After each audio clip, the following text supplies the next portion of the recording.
Bonjour à tous. Certains d'entre vous m'ont demandé si pour tel ou tel usage, il valait mieux acheter un booster GFEGO 3000 ou 4000 ampères. Eh bien aujourd'hui nous allons répondre à cette question et voir comment chacun d'entre eux démarre mon gros moteur turbo diesel. Tout d'abord, ces boosters m'ont été offerts par GFEGO. Comme j'en ai déjà fait des présentations individuelles, je n'ai aucune obligation de faire cette vidéo et personne ne me paye pour la faire. Les prix, le 3000 coûte 116,95 € et le 4000 135,95 €, desquels vous déduisez les 20% de remise que vous obtenez avec mon code de réduction Vertigo 30 et vous avez également les frais de port offerts. Ce qui fait 93,56 € pour le 3000 et 108,76 € pour le 4000. C'est précis. Le lien est dans le descriptif et il n'existe qu'un seul site officiel qui s'appelle gfego.com. C'est celui de l'usine et c'est le seul qui vous fait bénéficier de la garantie européenne de 2 ans. Je vous montre, j'ai créé une playlist booster de batterie dans laquelle vous pouvez retrouver la présentation individuelle de chacun d'entre eux. Ça me permet de faire des vidéos tests plus courtes, à savoir, important, que conformément à la réglementation européenne, tous ceux qui se rechargent en USB sont désormais livrés sans chargeur, ce qui est le cas du 4000 ampères.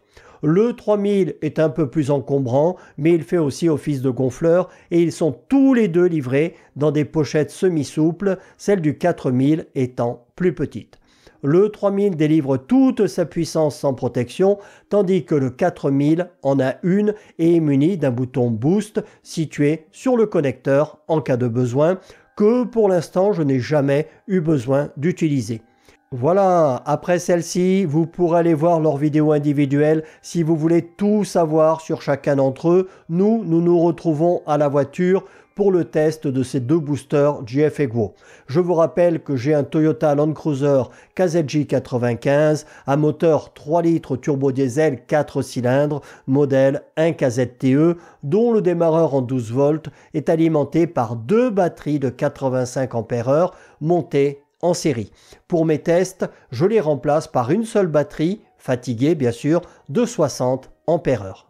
Nous nous retrouvons au niveau de la voiture pour faire le comparatif entre le 4000 ampères qui ne fait que booster et le 3000 ampères qui fait booster et gonfleur. Comme d'habitude, cette vidéo est tournée sans aucune prise et il y a 2 caméras, une au niveau du moteur et la seconde à l'intérieur de l'habitacle.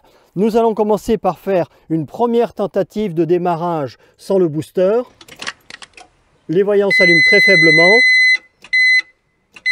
Voilà. Et vous voyez, strictement rien ne se passe. Nous allons commencer par faire une première tentative de démarrage. Il y a le 4000 qui est dessus, c'est celui que l'on va utiliser en premier.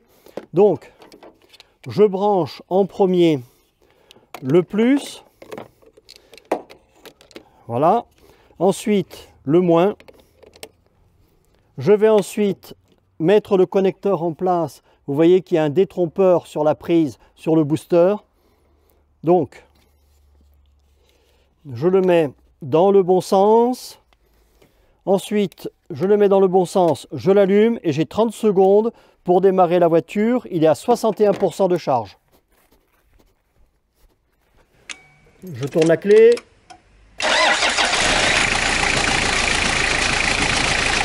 Et la voiture démarre sans aucun souci. Nous allons maintenant débrancher le 4000 ampères. Je l'arrête, il a perdu 1% de charge pour faire le démarrage. Je le mets de côté. Et nous allons faire une nouvelle tentative de démarrage sans le booster. Voilà.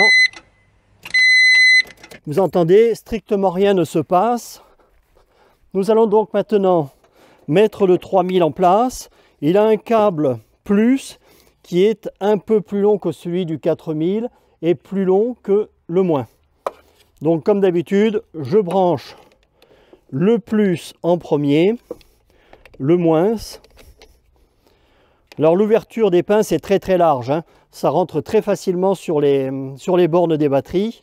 Ici pareil, on a un détrompeur au niveau de la prise. Je mets dans le bon sens mon connecteur en place. Voilà, c'est fait. Je l'allume ici en façade. Je ne sais pas si vous le voyez, il est à 100% de charge. Donc maintenant, on va faire une tentative de démarrage. Préchauffage. Voilà. Et donc, avec le 4000 comme avec le 3000, le moteur démarre sans aucun souci. Et je vous rappelle que c'est un gros 3 litres turbo diesel 4 cylindres. Voilà, donc bien sûr, vous le savez, JF Egwo, ils ne font que des produits haut de gamme, donc les deux ont démarré mon gros moteur sans aucun souci. Pour info, pour ceux que ça intéresserait, j'ai un 3000 et un 6000 ampères en double que je souhaite vendre. J'ai pas encore mis d'annonce sur le bon coin, ils sont tous les deux neufs et garantis 2 ans. Remise uniquement en main propre, ici à Alès, je vends le 3000 ampères 75 € et le 6000 100 €. Je ne fais pas d'envoi. Des deux que nous avons testés, moi je préfère l'affichage du 4000 qui est plus précis et il a une plus grande autonomie. Un moteur comme le mien, il pourra le démarrer plus de 20 fois entre deux recharges, tandis que le 3000 devrait pouvoir le démarrer, on va dire, une dizaine de fois. Les deux pouvant, bien sûr, servir d'assistance à votre batterie si elle est en capacité de démarrer, mais quand même un peu faible ou si vous voulez la préserver. Personnellement, c'est l'usage que j'en fais et ça permet aussi à mon démarreur de tourner plus vite et donc de démarrer plus facilement mon moteur. Le 4000 a également une sortie 12 volts qui pourrait être bien utile dans certains cas, mais il ne fait pas gonfleur.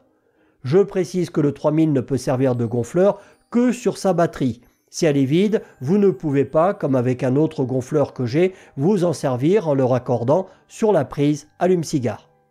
Voilà, pour moi c'est un indispensable à avoir dans sa voiture en toute saison et je ne pars jamais sans le mien dans le coffre.